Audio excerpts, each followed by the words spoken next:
to another episode of the Grow with Ruben podcast, where we have conversations with entrepreneurs and interesting people, generally just interesting people that, you know, we want to learn from, we want to hear about. And every time, like during stories, what I see is that a lot of people, even though you don't try, they tend to drop some nuggets of like some advice, but it's like unintentional. Yeah. So we love doing this. We're back, and it is my pleasure, Jose Zuniga. How's it going, man? Going good. It's going good, Ruben. Just, going forward, you know. Yeah. It's been a weird year, I think, all around. And I think we can all just, you know, use a little light talk and, you know. Yeah. Just talk about some really, really cool stuff going on right now. Oh, yeah, for sure, man. Yeah. So how's everything? I mean, I know that COVID's been kind of crazy and people have, you know, some people tend not to work. Some people pushed it into another gear. Where are you at, man? Where do you stand on all this? Well, I think one of the things that I've been noticing in the last couple months is that things are starting to move, I think, a little bit more towards normal. Yeah. Or whatever, you know, the preconceived idea of what a normal, you know, social interactions, going out, and I guess normal society in general. Yeah. You know, it's still, you know, a pretty good far off before we start to, you know, I guess kind of really start to settle back down and things like that. But, you know, with vaccines and, you know, everything like that going on right now, it seems like we're just kind of heading a little bit more towards a little bit more stability. And, you know, I think it's interesting, or it's going to be interesting to see some of the things that kind of are a holdover from this year or last year, probably more the next coming year, maybe even into next year. Yeah. Some of those things that are kind of holdovers from the society that we've been living in. And like, what kind of, when you say holdover, what exactly do you mean? Me personally, I think the idea of what is necessarily sanitary is going to kind of be warped. Not in a, I don't think in a bad way, but, you know, the idea that we've had one of the lowest, I think, if not the lowest recorded number of colds last year. I mean, obviously there were other, you know, there was something else going around. Yeah. But when it comes to, you know, diseases like that and things like that, I think people, you know, might, you know, tend to be a little bit more aware or a little bit more cautious when they're, you know, out in public as they are, because we've, you know, been trained and programmed to have these kind of trained and programmed I don't mean that in like a deep state kind of way, but absolutely, you know, though I get it. I think it's some of it's good. I think there's a lot, you know, that can be taken from, you know, let's sanitize our hands a little bit more. Maybe let's not, you know, have open things of food that we're all touching at the same time, in the same setting anymore. You know, I think that's going to be some of the things that hold over for the next stays years. Around, man. Yeah, it stays I was around. actually having this conversation yesterday where we were talking about playing beer pong, right? Yeah. So it's crazy how we used to play beer pong, and back in the day, you know, people have switched. Well, I don't know if this is for everybody, but certainly for me, right? So as I got older, the parties that I ended up going to that had beer pongs, it would be like filled with water. Mm-hmm. You know, and then you would drink your beer and drink and don't drink the water. You just play with it. But back in the day, I remember it would be like same cups, same beer. Yeah. We would use the same ball, and then everybody would take a route and blow on it. Like, here, blow on it for good luck. Yeah, it's like. And then you would drink the beer that ball landed in, even if the ball has rolled into, like, you know, dirt or whatever. Down the driveway. Yeah. And now you like look at the water that it falls into, like, oh my gosh, that's what was in there. There's grass. There's grass. By the way, guys, Alejandro's in the house. Oh, sorry, it's not in the sound. Hold on. He's got it. Okay, there we go. It's official now. It's we're rolling. Now. So yeah, man, that's crazy. I think a lot of those things will hold over. Speaking about vaccines, I know that, you know, vaccines have been rolling out, and maybe, you know, it's weird to say that that's why the numbers are coming down. On a mass scale, I think that it is making a difference, but I think we were on a downward trend anyways, at least here in Florida and Texas, and not here in Florida, but here in Texas and Florida, and Texas, Florida coast. Texas, Florida coast, right? And so speaking about vaccines, have you been vaccinated? I have not yet. I'm going to try and get into the next round, but it's just generally been, I know it's something important, but not something that's been on the front of my mind, and I know it should, but but not yet. Not yet. I mean, it doesn't seem that you are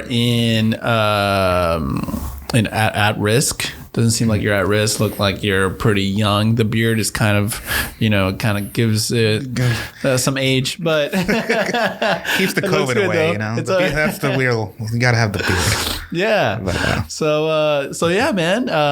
So it has been kind of a weird situation for everybody, and everybody's kind of getting used to different things. So what got you into? What are you doing? Well, right now, I'm kind of working on, real estate, obviously, but I guess something else that I would say that I'm really passionate about, or something that I want to get going maybe within the next few years, or definitely at some point as a way to, I guess, as not necessarily a side hustle, but something as a legitimate business is getting into food. And that's mostly because I have a pretty...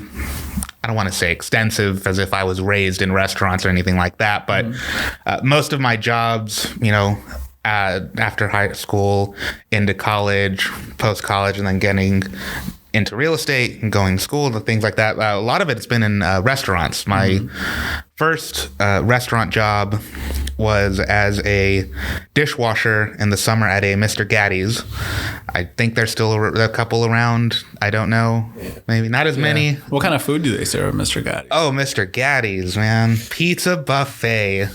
Oh. Like it's I'd say a little bit better than CC's. Okay. And they have a pretty dank game room. Yeah. So, okay. That's another thing, COVID, arcade. Killed that. Well, Cedar Cage, Cider Cage, yeah. Well, they're doing it right, Yeah. They have a pretty good system there. Yeah. But, I think they have food trucks or something. They have food trucks. Get Uber Eats there too. Oh, that's actually pretty cool. Yeah. Yeah. And I guess going from there, a huge jump was going from dishwasher, went to school first couple semesters, came back for the summer in Houston. Yeah. And I worked at a really high-end European restaurant as a server, kind of small place in Midtown in 2012. So, definitely converting over as far as the neighborhood revitalization, but it was still, not what it is today. I being in Midtown in 2012 and what it is today is just completely different. But little hole in the wall, super high-end European restaurant. Shout out to Charivari. It's not there anymore, but that's where I kind of learned that food is important. Yeah. And I'd always kind of cooked a little bit, but never really got that kind of switch turning that, food, there's a little bit more to it than just making something that tastes good. I see. And that's for me. Okay. Everyone has their own different relationship with food. Yeah. To some extent, but for me, that's something that's kind of important. But everybody has a relationship with food. Everyone does have a relationship with food. Some kind of relationship. At some point. Even you always have a relationship with food. I'm not gonna lie, I'm a big pizza fan. Okay. So do you watch Barstool Sports? I catch. Just his one bite stuff. Yeah, I love that. It's so good. I kind of envy that. I would like to try. A pizza everywhere. I did for my honeymoon, we did go to New York to have pizza, and then to Italy afterwards. Oh. And the pizza in New York, it's good. Don't get me wrong. Mm-hmm. It's better than what we have, I believe. Oh, yeah, Houston, that's yeah. But not to knock Houston. Yeah, Grimaldi's has some pretty good pizza, I think, here in Houston. but I wasn't blown out of my mind. Right. And then Rome, it was just pizza. Yeah. The Amalfi Coast had the best pizza that I've had. The Amalfi Coast? Yeah, the Amalfi Coast. And where is that? I'm sorry. It's okay. No, it's totally You're an fine. American I wouldn't here. know either if I wasn't in Italy. It was like a bus tour to the Amalfi Coast. It's basically just it's really, man, it's kind of scary. So you're like, you're driving through this super thin road, and it drops you off in this one section where it's like just beach, houses off a mountain. And you just see it come down. It's pretty cool. Yeah, that's the Amalfi Coast right there. Oh, okay. Right there. If you go to Grow with Ruben on YouTube, there's also an Amalfi Coast video on there too. Wow. We can drop that. That is pretty. Yeah, check that out. I was right there. I was right. Wow. Go back. I was right there. If you move your mouse to right there where that green building is at. Yep. Right below that. Right there. That's where I was standing, and I had my drone right there. Whoa, and I nice. shot all of that. To the left of that, there's this one like towards the left, right in the middle, right there towards the ocean. There's this castle that some guy gifted this ballerina, very famous Russian ballerina. It's a good story. Wow. Yeah, it's a very, very great story. I was able to visit Pompeii as well. Oh yeah. And I saw the what are those people? So yeah, do y'all know the story of Pompeii, of like how the Vesuvius. volcano came and just got everybody? Well, I was able to see like the people that were like, stuck, and I don't know what that's called.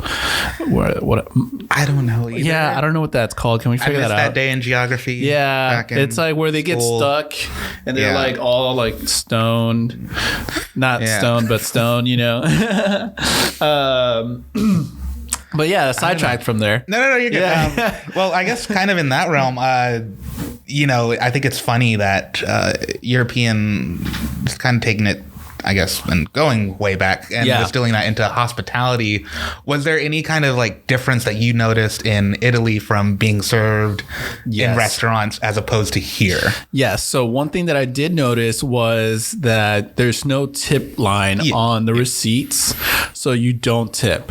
And then basically I tried to tip like the whole entire time. I was a few drinks in, and I was like, you know what? Yeah. I want to tip somebody, and they were like, you're really kind of being offensive, like, we don't take tips. We don't need your tips. Yeah. The waiters were, I guess they get paid right. Yeah. I mean, they get paid, they're paid hourly. Yeah. But Yeah. So that was one thing I did notice. Another thing that I did notice was that even hole in the wall restaurants had a waiter with like the sleeve thing. They come and serve you, and it's like all kind of a fancy setting. Yeah. Even in like servette, I think it's the thing's called. Yeah, what's it called? The servette, like the napkin. The napkin thing. That you have just in case. Yes. Yeah. I always carry one of those. So that makes a huge difference, because I was like trying to be conservative on the amount of money I spent there. So I was like, let's not go to the most fanciest place, and it still felt nice. Yeah. And that kind of homey and being welcome through hospitality. That's what I really like from it. Yeah. That, even in I think the Europeans have a pretty good idea and tradition of having that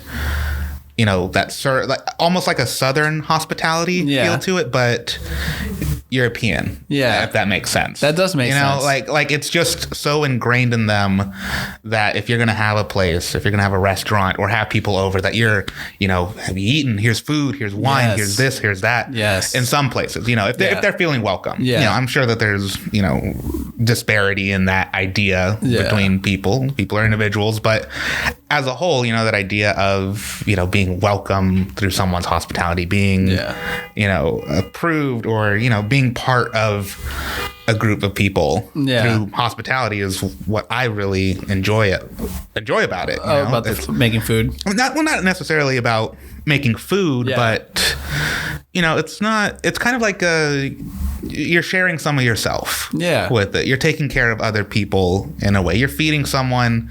That's you giving a piece of yourself to somebody. I spent time on this.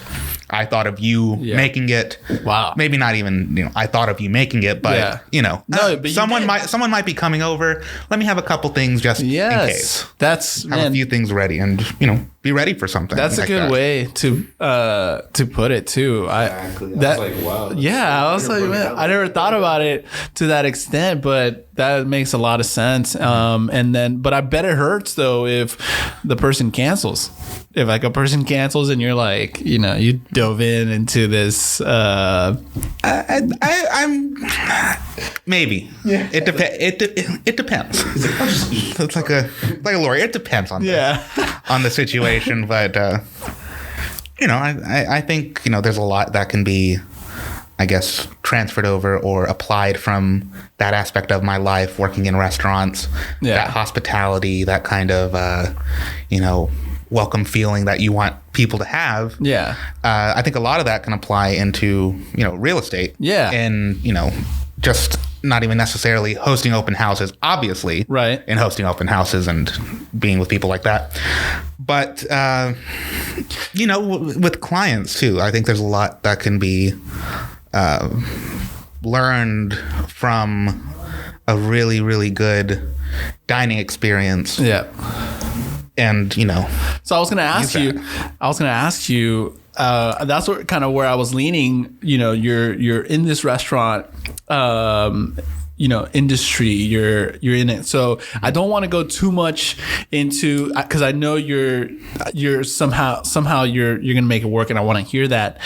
But right now you're a waiter, right, at a spot around Washington area, right? No, not right now. Not right now. That's not what I'm saying. Where we're at. I'm saying where we're at in the story. Oh yeah. So that's where you're at. You're at now, right? The restaurant closed down. So where do you go from there? Well, really, I got a different change of pace. Moved from one restaurant to another. The one on Washington. Washington, yeah, that's where it was. Moved to that restaurant at Washington, and what I like to do whenever I move to a new restaurant or get a new waiter job or decide this isn't an environment that I want to be in anymore, I want to go somewhere else, I always kind of take the environment that I'm in and just really kind of break it down. So say high-end European restaurant, it's going to have a different feel than a more casual, not necessarily casual, like, Applebee's or anything like that, but a little bit more high end. Higher end, yeah. Yeah, mid-high end or something like that. Yeah. Higher end dining, I guess. Yeah. So from there, it's just kind of taking all this pretension out of it. Okay. And that was really a nice thing to move from a restaurant whose clientele was a little bit more hoity-toity to one that was a little bit more even welcoming for me, I think that was something that really kind of, attracted me to restaurants in the first place. And from there, from when I moved to that restaurant, I, wanted to be able to apply those things that I've learned from school, from working.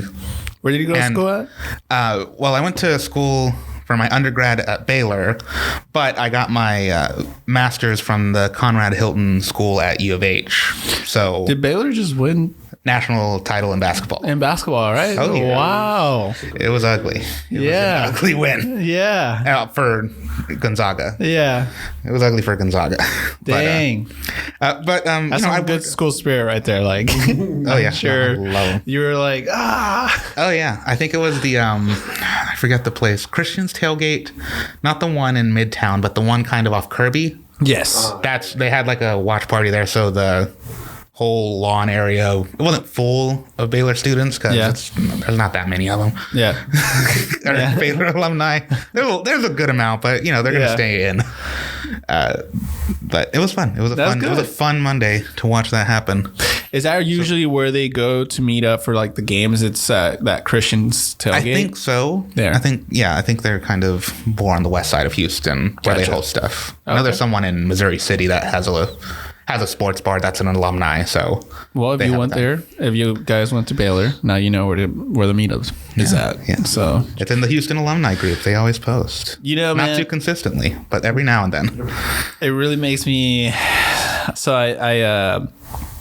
I'm a fan of the Patriots, right? So back in the day. My boss at the time was a member of the Houston Patriots fan club, and they met up. I think it was at Lucky's Pub, and they had a smaller section for them.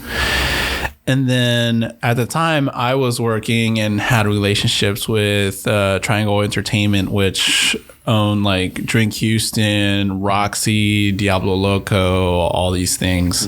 And I knew that the owner at Diablo Loco was a fan of the Patriots. So we talked, my boss at the time goes in, I tell him like, hey, he's telling me like, hey, this spot sucks. Like we have a small section for the Patriots here in Houston, and we don't really have a legit spot. So I got him in touch with Diablo Loco. I formed that meeting, and then after that, Diablo Loco became like the spot for all of Houston Patriots fans, and they made probably a killing from just having that revenue come from there. All I asked them for was free appetizers for life, and I haven't received not one. All right, so it's like, yeah, and you know who you are. If you hear this, you know who you are. Citywide beef. Got it. Watch out. Somebody share this. Share this with all of them.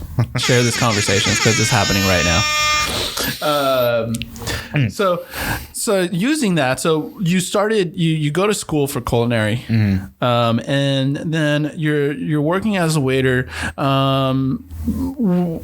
Where did you go from there? As in, like, how are you going to use your culinary skills? You're at a waiter. What's the plan from there? Where's your head at? Where is it that you're like, okay, I need to set some kind of game plan. This is the route. And how are you going to bring those things together? Well, I guess the initial game plan from that point after I moved, or kind of around when I moved to a new restaurant, was I enjoy this business, but I think there's something else that I can be doing right now that would be a little bit more, that would be, better, not necessarily more fulfilling, but something that's going to, kind of be the stepping stone to other things, whether it's going more into food or going a different route, or kind of combining those with the knowledge that I'd have, a few years down the line. So, I lived in Third Ward when I went to school, and at the time, I think it was right when the houses in Third Ward were just starting to go, crazy, or a little bit after the housing prices in Third Ward to buy property were really starting to kind of go up after a while. So I would always see for sale signs and this and that, for houses from other brokers. And I thought, maybe that's something. Have you lived in Third Ward like most of your, not for most of my life. I'd say since, I guess, 2017. Or so obviously not that long, but even in 2017 the property values were really starting to come up, to go up at that time. Oh yeah, for sure. And I would see those signs. I thought, maybe that's something that, real estate, I have all this really good personality. I'm really, approachable when it comes to talking to clients, and can really be a good listener and be open with them, and basically selling my skills and things is like selling, not one-to-one, but like selling a bottle of wine or something. You got to be able to you can't just say, I will do this for you and this is what will happen. You can't just say, this is the grape, this is how much alcohol's in it. You know, you got to be able to kind of sell yourself, sell the bottle, and have those having those skills and being able to apply them in a different way. And you're knowledgeable with the product and the areas too, obviously from your story too. Yeah, exactly. And you know, I think there's definitely that confidence comes with knowledge about anything. Yeah. You know, enjoyment in food comes with knowledge with it about it. Right. So I don't think it's necessarily you need to know everything about food to be able to enjoy it, but I think you need to be able to have a really good knowledge of something in order to feel confident talking about it and talking about yourself and how you can help or apply or, you know, serve someone. Right. You know, have that hospitality for them, but you really have to know what you're talking about. You can't just, you know, make it up on the cuff every single time. Yeah, you can't just wing it. You got to have at least a base. You know, you can kind of branch out from there, but if you got to know something about it. You got to know something about food, something about wine, something about real estate, or just something about how to talk to people and know what, you know, and listen to them and know what they want to hear, know what you want to hear, and being able to kind of just communicate better. So did the wine come from like an experience at your waiter job? You're like, I'm selling wine. Where did wine kind of come into the mix? Or was that just part of the culinary school? It wasn't part of the culinary school, but it was something that I, at the time, really focused on while I was in culinary school. I took my introductory course to become a sommelier. I didn't get the actual registration for it. I just took the 2-day introductory course, took an exam, got a little adorable little pin that you can wear on your lapel. And it's silly to wear the introductory one, but as you get higher, advanced, master, it's kind of a sign of, you know, I did this. I know what I'm talking about. But no, I mean, wine just kind of became something that I really wanted to know more about. And I think there's an extra enjoyment that can come from wine and in knowing more about it. I don't think it's necessary to know more about it. You can enjoy a, you know, really good $100, $200 bottle of wine. I don't care who you are. Right. If you like wine, you'll like it. But, you know, knowing the vineyard, knowing the process, knowing, you know, the soil in that area, knowing the temperature, knowing those conditions, you know, it makes you more confident when you're trying to talk to somebody about wine or selling a bottle. Yeah. And, you know, and again, that's something that I see kind of a one-to-one right there. Right. And, you know, talking to someone about real estate. I wouldn't consider myself an expert right now in it at all. Not to the extent of food, anyway. I see. But you know, you have to know what's going on. What are the conditions? What are the, you know, what's the market looking like? What are the mortgage rates at? What are neighborhoods doing? Right. I mean, I have someone that I'm talking to right now as a buyer.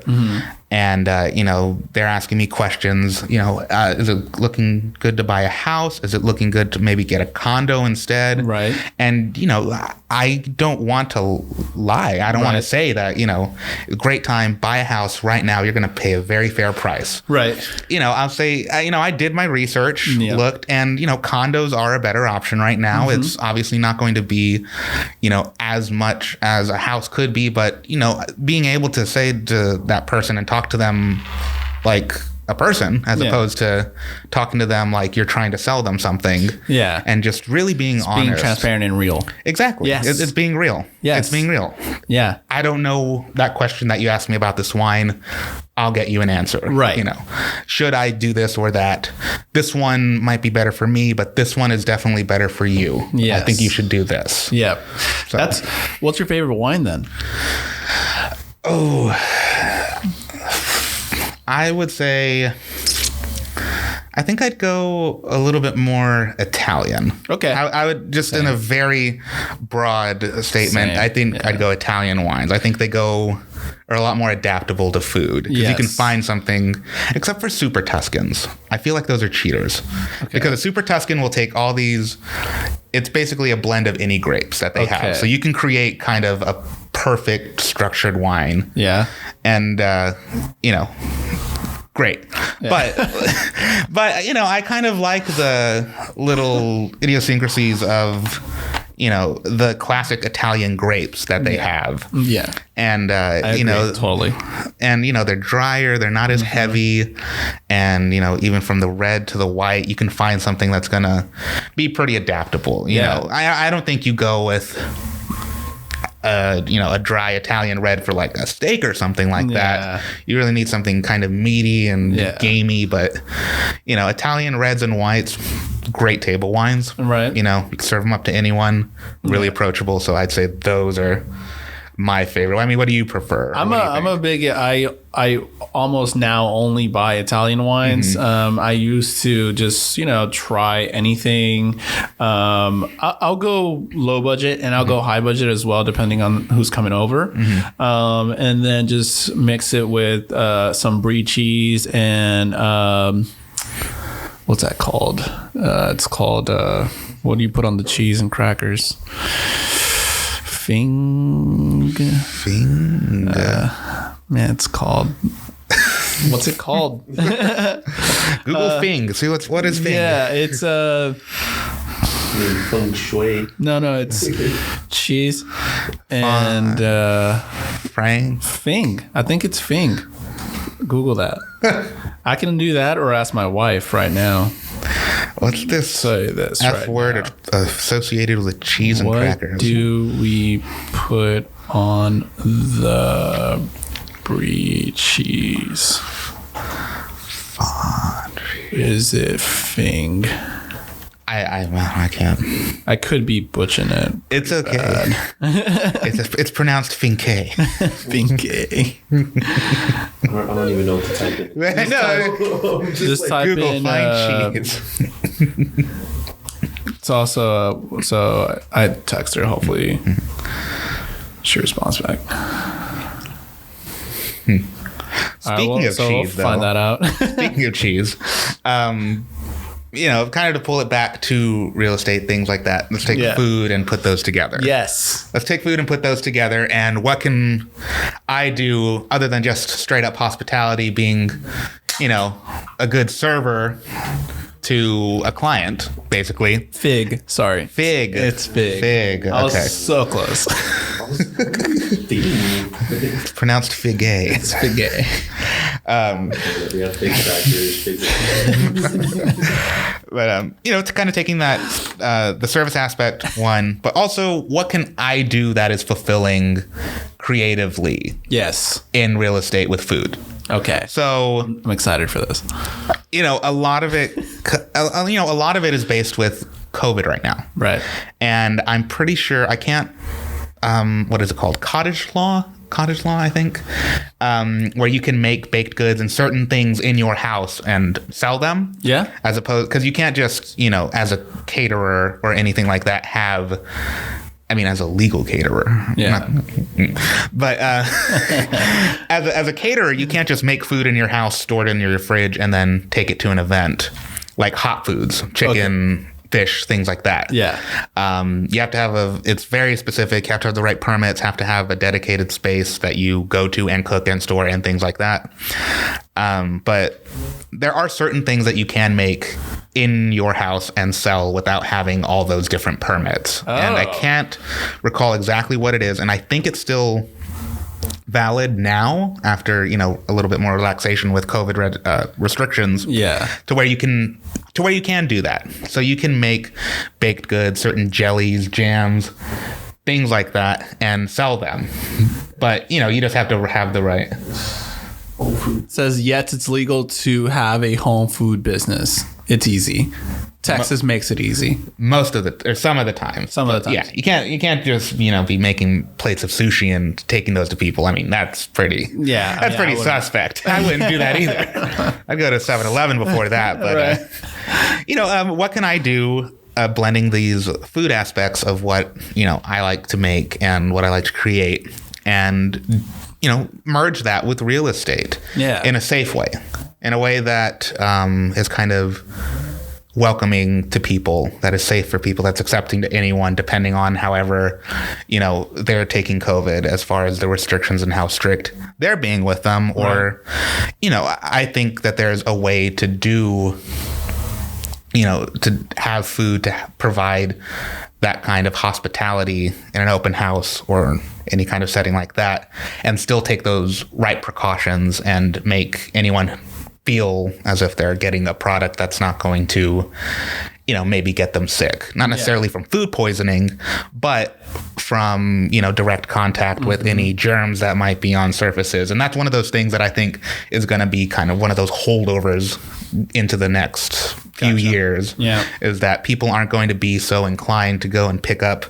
a brownie off of a plate with 10 other brownies on it. Right. There's got to be a way to kind of adapt and to accommodate people that want to have that kind of separation from actually touching something. So that makes sense. Yeah, and that's something that clients, when talking to, I would say a seller, dealing with a seller, and something that I think is a conversation that has to be had right now. Maybe in the future, not so much, but that's a conversation that has to be had now. Is are you comfortable with in-person open houses? Maybe yes, maybe no. Maybe they're going to say, I want an open house every week. Okay, here's how we can do that and still provide a safe environment for the people that are coming, safe environment for you, and kind of keep things as normal as possible in that situation. So that's how you kind of mix in what exactly would you recommend, right? So for an open house right now, you're kind of you want to bring some food or something. What would you recommend other than just wrapped up food? Well, I think just kind of going from square one, how to make this a safe experience for everyone, into here's the food that we're serving. I think one of the main things is just kind of keeping the idea of what is the open house experience, what is for a consumer, for a potential buyer, someone that's going to come to an open house. What are they expecting? One, they want the staged house, of course, and maybe even staged to where there's more open space, so that people aren't just next to each other. You don't have narrow ways, but if it's possible to do that, then I think people would be more comfortable in spaces where there's 6 feet, maybe even going so far as to have 6 feet X's marked on places, just so people are aware. Right. And if it's a home buyer or a home seller that you're working with that is very concerned about that and keeping social distance and keeping people not just confined and close to everyone, then little things like that just make them feel more comfortable as a seller. Makes sense. Makes them feel like, okay, this realtor is actually hearing what I'm saying. I don't want people here, or if there's people in one room, that's they stay there, they wait here, they leave, they switch. Just real little things like that would make the seller feel better, and even as a buyer too. So, I think the idea of the open house experience is something that's changed recently. Has definitely changed recently. People have gone virtual. Which I'm not sure if that's like the smartest thing, because you don't really get the feeling of like being in that home when you're doing it virtually, unless I'm going to go ahead and plug this in right now. You're with City Inside Houston. You already know that your listings, they do come with a 3D Matterport virtual tour. So that just happens to be a part of something that we do here at City Inside Houston. Cool, but back to what we were saying on that show, right? You're good. So, that experience. The open house experience. I mean, it's silly, but people have this idea of what an open house is from movies. Let's face it, movies, TV shows, it's this really nice thing. There's a great spread. It smells like lavender or vanilla. There's music playing. The lighting's perfect. There's this preconceived notion of what an open house is already in the public perception. And it's how do you take that and actually make it possible in COVID right now, and staying within health precautions, and keeping everybody happy, even, going from the person that would be a hypochondriac to the person that doesn't want to wear a mask. You have to be able to kind of accommodate and make all of those people feel welcome. And that's where I think that kind of little extra hospitality imagination comes in, to where you can kind of go from that person's point of view. Okay, how would I want to stage this, or how would I be okay coming to this open house in these conditions? Which is crazy, because it's good that you have that attention to detail, because I've been to some open houses where it's literally just an open house, like you're literally just opening the door and that's it, right? But I have, as a broker and as just a person that goes and looks at houses and goes, sometimes on Fridays or Saturdays, I like to study the market always. I like to know if somebody's like, hey, Ruben, what can I get for $350,000 right now? I can name some houses from the top of my head in a normal market, right? So not right now, because right now houses are lasting about not even a day. Some houses are off the market the day of, right? So so it's a crazy market right now. We'll talk about that in a second here, but these open houses, though, some of them you come in and it smells amazing. You're like, oh snap, it smells like fresh laundry. The lights are perfect, like you were saying. There's some tunes in the background, and it just makes you like, oh, I want to be here 24/7. That's kind of what sells. And I know that there's that gap where a lot of agents don't see that. They just see just open a house, open the doors, be there. That's great. Please sign this form. Put a balloon out. Done. Take a picture in the front that says open house. Game over. Yeah. I'm going to wear the most prettiest dress or suit ever and try to sell myself instead of the house, No big deal. But going from there, going into the open house, we got through the vegetables. Now let's eat the steak. Yeah. Kind of feeling, I brought a few things. Oh, snap. What? I think there's a way, and I'll talk about it in a little bit, as far as going full open house or maybe a little smaller scale, for, agents that are either just starting out, especially now in this environment, just starting out. Yep. Maybe you want to keep things a little less cost, things like that. Right. Or maybe you want to just go and have, I want to throw that open house. Okay. The one that they're going to actually mention, oh, I went to this open house last week. It was wonderful, they had this, that, and it looked great, So I need Jose to do all my open houses from now on. And hold on, since we're plugging things here, but no, I thought there's a way, obviously prepackaged things. I think that's going to be probably standard, I think, going forward in any kind of open house. You got to have something that, people aren't just going to be kind of touching at an open house. Right. Little muffins, things like that. You got to have them prepackaged. But, what are some of the more creative things that you can do with prepackaged food when it comes to, maybe making it a little bit more special, a little bit more of an experience, and focusing, on the house, of course, and the environment, but also what are people going to,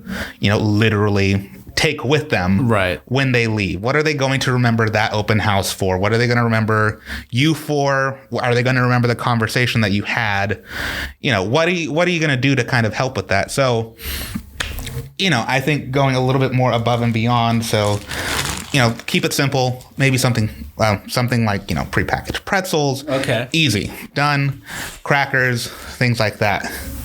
Crackers. But you want to go maybe a little bit more fancy schmancy, little prepackaged kind of charcuteries kind of feel to it. Wait, so is this brie cheese right here? Brie, smoked Gouda, salami, capicola, and calabrese. And that's just a great tomato there for, maybe people like tomatoes. I'm going to eat this. No. I brought these for whoever wanted them. That's why I brought them. So brought a couple of those, awesome. And then maybe people don't like olives. Maybe people don't like the taste of pickles or anything like that. But, then you have, for the charcuterie, the pickled items there in a separate container, maybe little toothpicks or forks so they can eat them and not get their hands all dirty and whatnot. So, nice. Just having a few little things like that, I think on the right little board or little wooden serving tray, I think that would be adorable. That's genius. That's cute. Yeah. And you can take this exactly. And then with your sticker on here, maybe. Oh yeah, for sure. Right. For sure. And then, maybe as a pastry, just prepackaged little macarons there. Macarons. That does smell good. So are these fresh? Are these you made yesterday. You made those yesterday. They were made yesterday. Yeah. Nice. So, I think, there's still definitely a way to have someone have that open house experience. Right. Because they want to see the house, but, what kind of spread do they have? Do they have any snacks maybe? Bottled water. Yeah. Is it bottled water? Is it, bread? What do they got? Yeah. When I go into a place and I look at a house and, you see something like a little special here. Yeah. I think it takes a little bit more effort on the, seller, on the agent side, of course. Yeah. But, things like this, if you go to the right stores, it goes a long way. Yeah. Little things like this. And I'm going to plug them. Free advertising here. Aldi, ALDI. If you've never been to an Aldi, it is wonderful. It is, I don't know how to explain it. It's a grocery store, but it's just a little bit different. Yeah? Yeah. I love Aldi. I haven't gone to Aldi. That's where I got Aldi. I mean, they have really, really good priced items because they don't have name brand items. You're not going to find Nabisco. Murphy's cheese. Yeah, no. You're not going to find Tillamook Craft, things like that. You're going to find their brand. I see. And it's a very good brand. It's the same people I think that own Trader Joe's or owned Trader Joe's. This is just kind of their European kind of version of it. Not as frilly as Trader Joe's, but a little bit more bare bones. I haven't gone to Trader Joe's either, man. They broke down like the grocery system in general. Oh, yeah. The cashiers don't stand the whole time. They actually sit down. Smart. You bag your own groceries. You have a quarter. You got to put it in, and that's how you have your own cart. That was you like Ocean's. And then put a thing in it. I don't know if y'all remember Ocean's. Nah. Y'all don't remember Ocean's? Oh my God, you guys are not originally from Houston. I'm like, So Ocean's was like off the Beltway. Okay. It's off the Beltway, and it was Food Town, where Food Town is, like Beltway and like Bissonnette or something like that. It used to be this Ocean's. I remember getting lost there once. Fond memories of Ocean. Yeah. So I remember getting lost there, and I believe Ocean's still exists in like foreign, like European countries. I've seen them there, and I was shocked. I was like, "What? That's an Ocean's." But that's super interesting. Thanks for bringing this, the food. I'm gonna eat these two. And just take your goodie bag. Yeah, and then, as you're leaving, and that's one of the things too. Like, how do you keep health guidelines relatively accessible to anyone that's coming through, depending on how they might be taking COVID or how serious or not serious they're taking the precautions, and that's fine. But you have to be accommodating to anyone that's going to be coming and looking at the house. So that's true. Have the table set as they're leaving. Please re-sanitize before taking anything. They have their little, I'm thinking like a little half cut. What do you call them? Sandwich bag. The brown bags. Yeah. To where they can just hold them like open palm like that. No.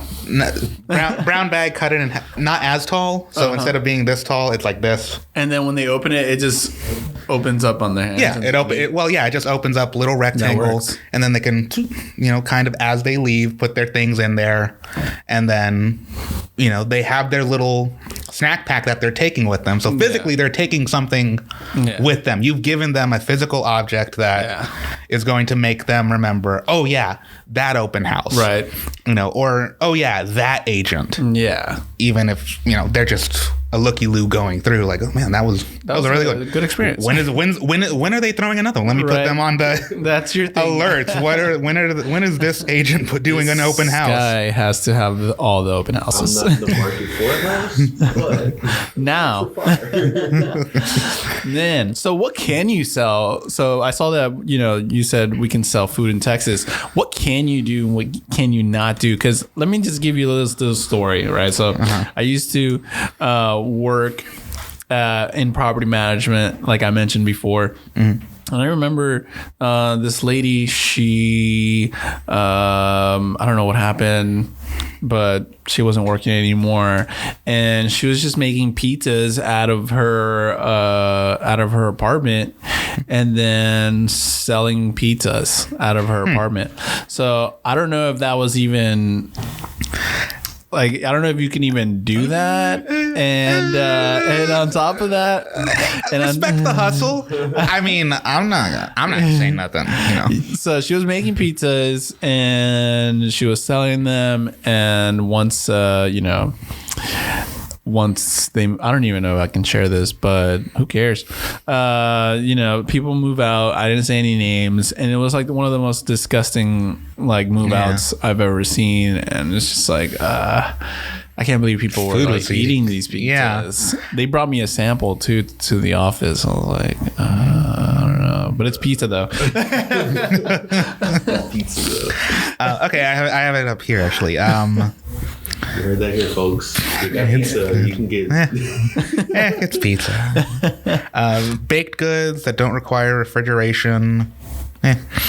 You can get around that, I guess. So a lot of stuff. You can't sell pizza though? No, you cannot sell pizza. You can't sell really. So the things that are on this list.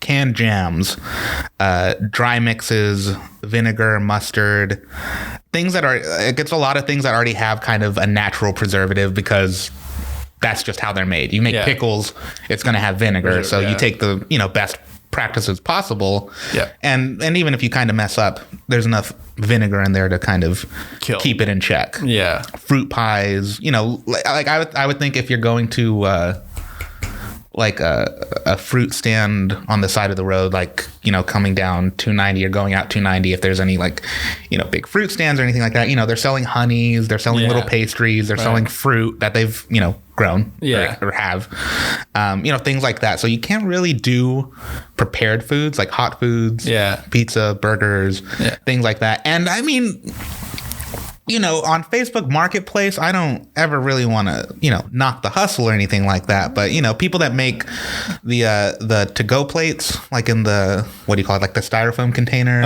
like the 3-thing containers. There's definitely people that advertise, and I would only assume don't have a dedicated space that they rent out to prepare the food, because you can do that as a caterer. I mean, you don't own a restaurant or a kitchen. What you kind of do is you rent out space in these shared kitchens, and you make your stuff, store it. Done. Like Cloud Kitchen. Yeah, like those. But there's definitely different tiers or costs depending on the facilities. So you can do that. But, if you're just selling plates and things like that, I'm just going to assume that, you don't have a space. But, as long as your kitchen, hey, if you feel comfortable doing it in your kitchen, I hope that it is of at least 8 out of 10 sanitation. Yeah. Hopefully, at least. Like home kitchen, at least. Yeah. Give it a once over. Yeah, right? At least before you start doing stuff. And, that's something that you have to kind of consider, just putting these together. Like, okay, I could just easily, touch it, this, that, and the other. Yeah. But, if I want to really kind of just take that extra step, or, really give a seller client that reassurance, that I took every precaution possible. Yeah. Gloves. It shows in the presentation. Yeah. Well, gloves, mask, all that, even just in your own kitchen as you're putting it all together. You just making sure that, you're taking every precaution. And if your client's very concerned about it, making sure that they know that you took every single precaution possible. I think that's something that's, for right now, is really important, just to make sure that everyone, and nobody wants to. I mean, if you're going to an open house and you're grabbing something, maybe you want to even know that this was packaged with some kind of care, some kind of sanitation standards that, I know it's not cooked, but I don't want them touching it. Yeah, that makes sense. Just throwing on the gloves, having a little sign, everything was prepared with the best possible sanitation standards. Yeah. To an extent, don't put that, and then they expect you're in a sterile environment, but No, some people feel, some people feel safer. They see gloves, they see that you have that attention to detail, and sometimes it's like theatrical, but it works, right? Mm-hmm. Like I was watching Adam Ruins Everything, and he was talking about your signature on a receipt, it gives you this false sense of security, but in reality, like, there's not somebody checking your signatures to see if they match. There's not a system or anything like that.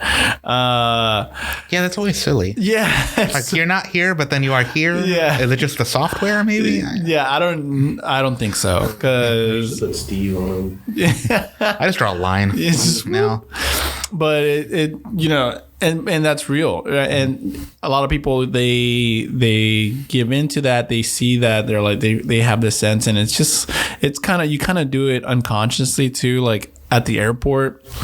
They're like, hey, divide, split a seat. You're splitting a seat, so like you sit here, you leave this one open, the next person can sit on the next one.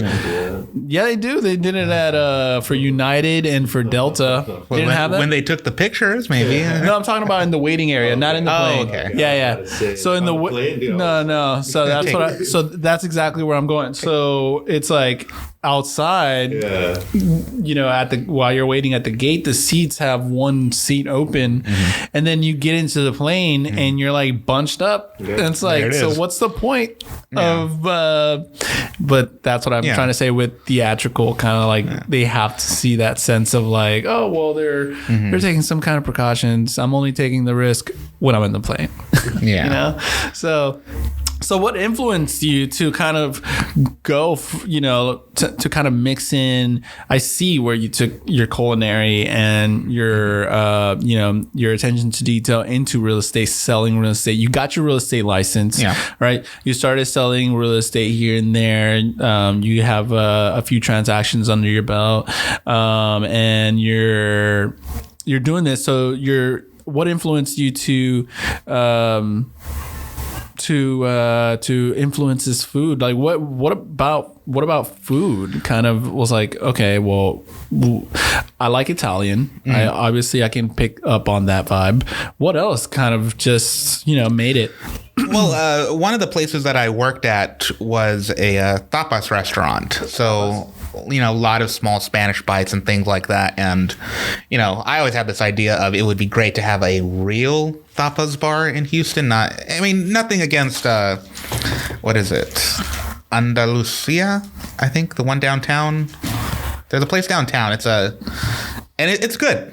Don't get me wrong. It's a good Spanish restaurant, really nice, but there's definitely something lost in translation from the tapas bar, a tapas bar in Spain. I've seen so many travel shows about, tapas bars in Spain and the cuisine, and have cooked a lot of Spanish food myself. But that bar experience where you go in, you order a drink, somebody brings you out a little bit of food automatically. I always thought that would be a good concept in Houston. Yeah. Having that authentic bar, not a restaurant that just so happens to have tapas on the menu. Yeah. So what's tapas? Tapas are small bites, small plates of food that are served in Spanish bars, Spanish restaurants.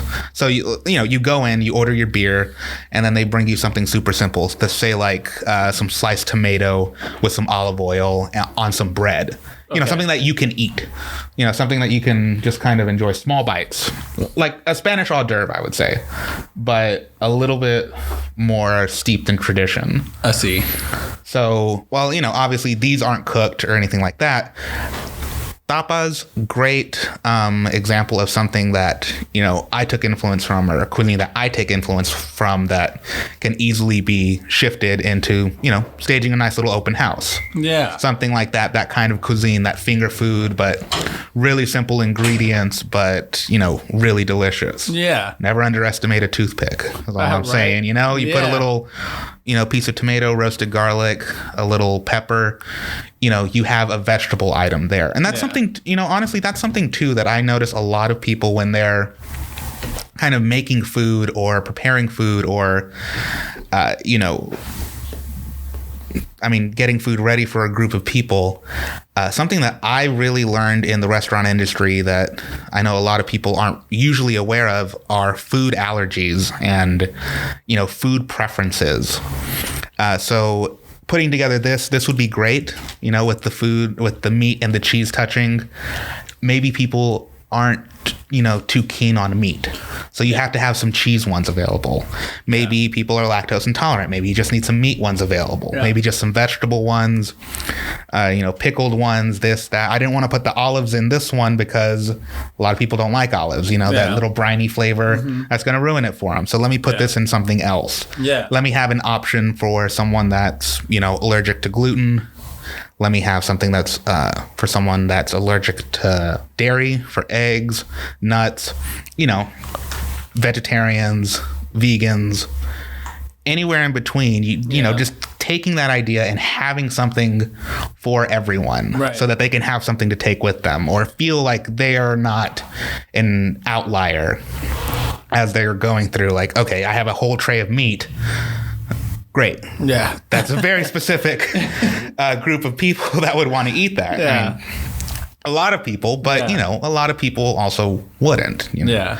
So, I think there's a really good application of knowing a lot of different cuisines and a lot of different cooking styles. Yeah. And being able to take all those food allergies and food preferences into account and make it a more welcoming experience for everyone as opposed to just who you think everyone is. Is right. So you give it a lot of thought. Yeah, and a lot of it, is just kind of secondhand too, or second, just not secondhand, but second nature. Second nature. Yeah, that happens a lot too. I noticed because especially since you really dive into it, you really like what you're doing. It sounds like you have fun doing this. It's the same thing with me when I'm like on the computer and I'm just like, all right, go, and it's like it becomes kind of second nature where I can multitask. Actually, I don't even know I'm multitasking. I feel that I like mess up a lot when I tend to multitask, but I feel that I'm most comfortable in my head is when I'm multitasking. I feel like if my problem is that I'll be doing something and then I'm like, oh wait, that's a great idea. Like I'll think about something that has to do with a second project. I'm like, okay, well let me stop everything I'm doing now, jump on the next thing, and I'm like, all right, that's as far as I thought about that project. Let me go back here, and I'm just like going off. So, but it becomes kind of like second nature. And then, looking over contracts and kind of keeping, processes and procedures in place. And it does become second nature. So it's good that that is. So are you doing anything other than, so you're mixing it in with food and real estate, which is amazing. That's a really good niche. It's a good niche too, because not a lot of people are doing that. And shout out if anyone needs any kind of open house, food preparation, anything like that, I am more than happy to help with that. Plug it in. I don't honestly just for cost. Yes Way Jose Real Estate on Facebook. I'm probably gonna put together a separate page, just kind of for food. Yeah. And basing it on that, but definitely seeing updates on food that I'm making, and I'm starting to put little things that I make onto my Facebook page and making little posts. I have this idea for a treat Tuesday, so every week is just a little, hey, here's some muffins and a little cute little thing on a nice little plate. Instagram picture. You have a YouTube channel where you make these, like, since you're making them, you're constantly doing that. Why don't you just record yourself doing that? It's just because it's such a kind of spontaneous thing that happens for me, and unfortunately, that just. If I'm feeling like I want to bake something or make something or cook this food, or this past Saturday, the Friday before, I was making pho broth overnight, just kind of on a whim, let it go overnight, and then ate it Saturday. Yeah. It's not really anything that I do that's kind of planned out. I see. If that makes sense. I see. Unless it's for, someone else or for an order for a specific reason. Yeah. It just, I don't want to make it sound pretentious, but it just kind of happens. You're right. I bake or I cook something and it just happens. So are you going to get into like any kind of a catering or? At some point I do. Yeah. Right now I have a thing that I'm going to be working on in, I believe, June. That's going to be a pretty solid event. Again, just kind of small things like this, but cooking for 50 people, 100 people is different than cooking for 10 people. Yeah. You have to be able to have the sample, have something delicious that you take to someone to try out while they're trying to consider you. Okay, that's great. You made 5 of these. Can you make 500 of them? Yeah. And it be the exact same quality. Everything's going to taste the same. Right. It's going to be good. Right. So I have one of those in June, but I want to see about kind of expanding that a little bit more. And I never really had the idea until just very recently of kind of, outsourcing this little, amount of staging and food preparation for any other realtors here in, in this building anywhere. Yeah, exactly. Office, Yeah. And it's something that's that I really kind of enjoy doing so much. Yeah. That I don't want to say that I would undercut the, anyone that's looking to try and do this themselves, but I, wouldn't do it for, a ridiculous amount of money, for a catering amount of money, Yeah, I want to be fair. If you want something, then if it requires a little effort, and appreciate it. More. But yeah, I don't want to do these and charge $2 a bag for one of these. Right. That's ridiculous. That makes sense. No, that's a great idea, man. I think that's the entrepreneur in you too. And I think that can push. What we should do is, and I'm going to put it on Slack. I'm going to put it to all the agents here. Like, hey guys, if you don't want to get ready, you don't have the time to get ready for it. Mm-hmm. Like, call up Jose. He's setting this. Give us a price sheet. I mean, we'll. Yeah, and the time thing too. You know, that's something that I know is a real, stop for people. Like, and maybe people don't have time. Maybe just people don't want to take the time. But everyone's schedule is different. Yeah. And this is something that I really enjoy doing to the extent that I don't even consider it work or something that I don't even consider laborious. Because I get to see what's at the end product. Right. A lot of it is, and I think a lot of what real estate is kind of making or putting something out into the world or making a connection with someone either through food or through your conversation, through your service, helping them out. I think there's a lot that comes from really doing something, making something, and what is the really the way that it's impacting someone else. It doesn't have to be, life shattering or a huge revelation for someone, what you do, but what are the little things that you do that connect with people, right? That make them feel like you're genuinely there for them, listening to them, talking with them. And I think that's a lot of that's a lot of things in life too. Absolutely, man. And you really kind of just make it personal, right? So you make it unique. You make it a unique experience for every person that comes in, either with catering, food, or even with an open house, like you mentioned, and selling them a house too. It's like you're selling somebody a personal experience compared to somebody that has like a model where it's like. Everybody gets the same treatment, blah, blah. You kind of look into the details of what the person is really looking for. Some people are more... Pretty much the way that I see it sometimes is that, everybody wants to at some point or probably doesn't want to buy a house, right? And some people buy off emotions and some people buy off of necessity. And some people are just like, you know what? I don't want to burn money on rent anymore. I'm just going to go ahead and buy whatever is convenient for me financially. So the fact that you take a personal approach to it, man, it's a really smart. And I think that the food and the open house skills, I think that that's a very good niche, especially also with your catering. It comes in, you're expanding your network. Mm-hmm. That network then will then feed you more clients. I mean, it's kind of a big circle right there. So yeah, man, that's that's neat. I'm excited to try these out. So and the best part is it's all a work expense. And it's all a work It's all a work expense. It's all a work expense. Yeah, I can just finish that on board with that this past week, and I was like, oh wow, this is the first year that I had a 1099. So okay, yeah, and they changed it this year. 1099 SEC now, or from MISC. Yeah, I think it's just pretty much a name change, kind of, not so much of a functionality. Yeah. But I hired a CPA. She takes care of all my stuff. Shout out to you. I won't put your name out there, but thanks. Yeah, man. Do you mix any? You try to mix any like recipes and try to play around, create your own like? Well, that's something that I really take pride in. Yeah, is being able to have learned these techniques, because I've only really been focusing on cooking for a few years now. Yeah, and I think I started cooking my senior year of high school, so that was 2010.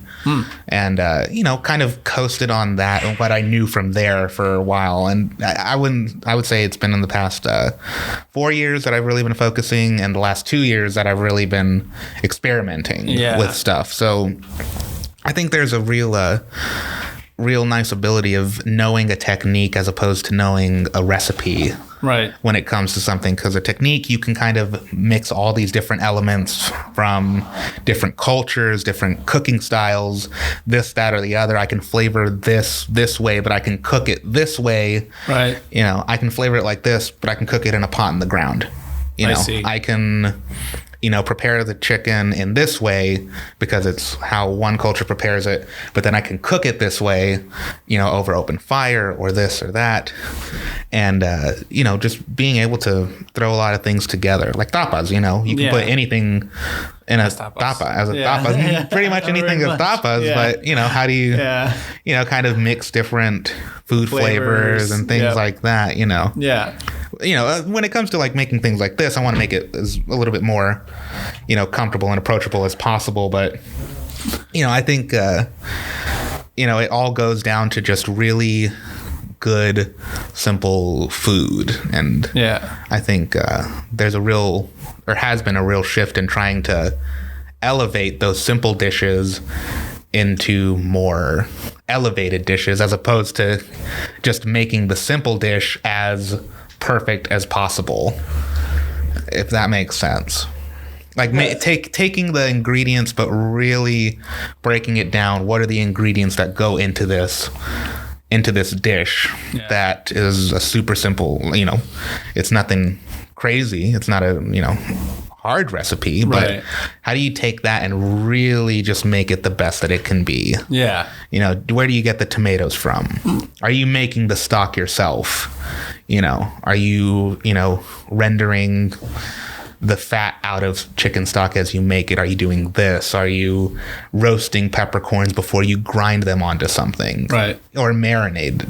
You use it as a marinade because, there's so many different flavors that come out of things, but usually all these old recipes and ways of making food, it's very utilitarian. I need to have the food ready so we can eat it. Right. But, taking that thing, I need to have the food ready. How can I make the food as simple and delicious as possible without, getting too pretentious with it? Yeah. No, I totally see that. There's a lot of detail there. Mm-hmm. That's why I can't cook. It's because my attention to detail is not the best, but no, but it's good. It's a good niche. It's a good niche for you, man. I'm glad that I get to witness the journey and see it. So, what's the plan moving forward? Well, I think the plan moving forward, obviously real estate, and with something like this, I think there's a lot of potential in people that would want to have that service taken care of, that craft services idea. And not even necessarily just for, for hosting an open house or for real estate, but anything where you're going to have a group of people, coming through or together, do you want to, as a host, put all that together, or would you rather, pay someone just a little bit more, above food cost to have it ready for you, have it staged for you, have it good to go. So all they have to do is just put the tray out there. Done. Yeah. Where's that event that you said you had? That is, I believe, going to be up in the Woodlands.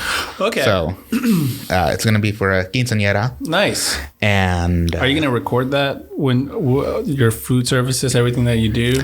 By that point, I'm pretty sure that I'll have. Let me know. I'll have enough together to, as far as a production value, or if you're willing, I mean, if you're about it, I think we're about it, and we can come and shoot some of that for you. Okay. I mean, I'll see too, because I don't want to impose on the celebration at all or anything. Yeah. Like, we'll wear all black suits. Why does Jose get a videographer? And I did. That's true. Right? But, that's true. They might have their own. I don't know. And they moved it from last year, so. Oh, they did? Well, yeah. COVID. So. Yeah. Right. So she was actually 15 last year. Yeah. It's a retroactive quinceañera. Oh, gotcha. So they're going to have a 16-year-old balloon up there. I don't know at that time. Yeah, just for pictures, 15. I see. Pictures, 15. I see. But they're gonna have a pretty big. Yeah, no, it's gonna be a pretty good thing. I'm thinking 50 plus. 1,500, I believe. I'd have to 1,500, 50 to 100. I'd have to double check on the. Are they going to be checking like the COVID passports? I don't know. That might be more of a facility thing at that point, but I don't, I don't know about the COVID passports. As far as good business practices, not necessarily ethically, but good for your bottom line. I don't know if that's the best route to go right now. Is to have strict COVID passport testing. I know Denmark has it. I got a friend in Denmark, and she has to get checked every 72 hours and have a negative, and just to go out to buy groceries, get your nails done, your hair done, stuff like that. You got to have a COVID passport every 2 hours. You got to get checked. Wow. Yeah. I tend to like read news from all over the place just to get. I know that there's like, depending on where you're getting your news source, it's going to be biased no matter where you go, right? Like it's going to be biased no matter what side it is. It doesn't matter. But hearing it from a friend is like, oh, it's actually like it's going down. Like this is real. This is happening, right? So that's crazy. The other day, we buy. I'm gonna say the name right now. I don't care. Wings and More, right? Like on 290. Usually that's our wing spot. We go there across the street and we buy wings all the time.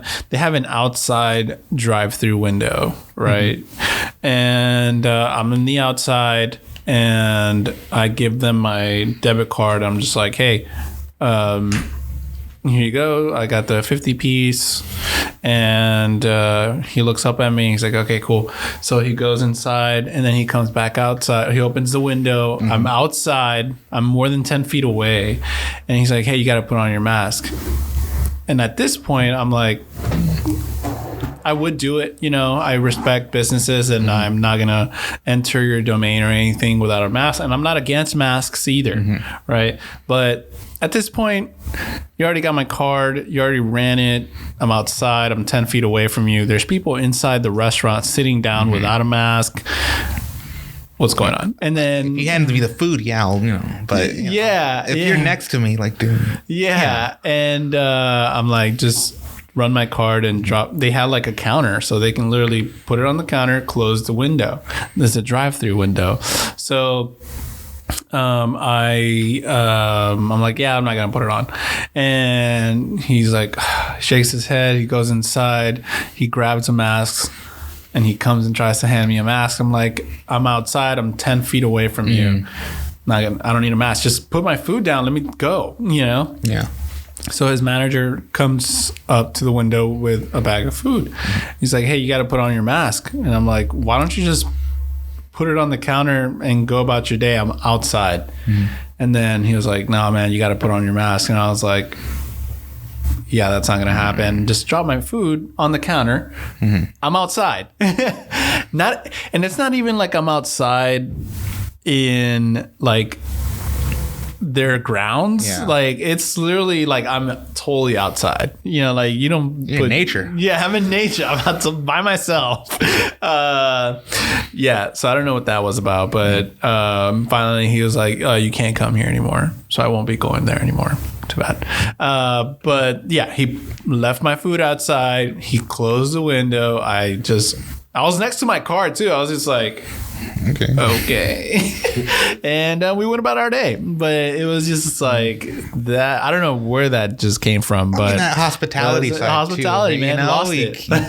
It's gone. Yeah. It's there. One, that bad experience. Yeah, one bad experience. Yeah. And we go there like religiously, like daily. Yeah, no, I know you. Yeah, yeah, exactly. I know. Yeah, exactly. So, yeah, man, who cares?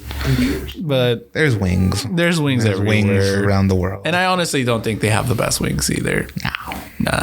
They're okay. So, cool, man. Well, good. I hope that y'all enjoy snack time here. Yeah, I'm gonna finish these macaroons. That's what they are, right? Macarons. Macaronis. Okay. Not macarons. Macarons. Yeah, macaroons are like the pink ones. No. That's the with what are they called? Coconut. Okay. Like the little like pastry. Yeah. They have the little coconut cookies. Yeah. That's more of a macaroon. Oh, okay. That one I think is spelled Macrons. Got it. But whatever. As long as you enjoy it, I don't care what you call it. No, I will, man. Thanks for coming by. Thanks for sharing your story. Thanks for teaching us about just some more of a in-depth vision of an open house. Can't wait for your next open house. And yeah, man, you want to plug anything in before we get out of here? I guess the only thing I'd plug in is my Facebook, Yes Way Jose Real Estate. I'm on Facebook. I'll be posting a lot more now, a lot more food, little ideas, little recipes, things like that. And I guess one last thing, because I'm always an advocate for it. Do it. If you want to kind of start to learn how to cook, I would say if you're going with one of the meal delivery services, I think it's called Next Meal. It's one of the cheaper ones, simpler ones, and from what I've seen, I like it more because you don't just learn a recipe that you're going to cook once. You're kind of learning different little techniques, how to make side dishes, things like that are, more accessible. And okay, I don't necessarily need the delivery service for this, but you're learning a little bit more. Okay. So what's that called? Next Meal. Next Meal. I think it's like $1.99 per meal to start it. Okay. But I'm always an advocate for people. To cook.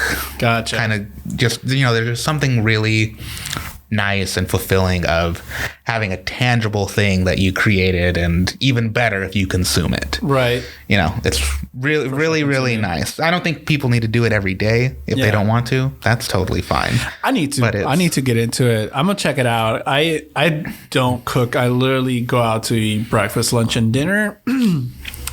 And I could be saving a lot more money if I can just cook at home for sure. So I should be checking it out. A little bit of meal prep. It's fun. A little bit of meal prep. A little meal prep. Little rice, little meat, little vegetable. Boom.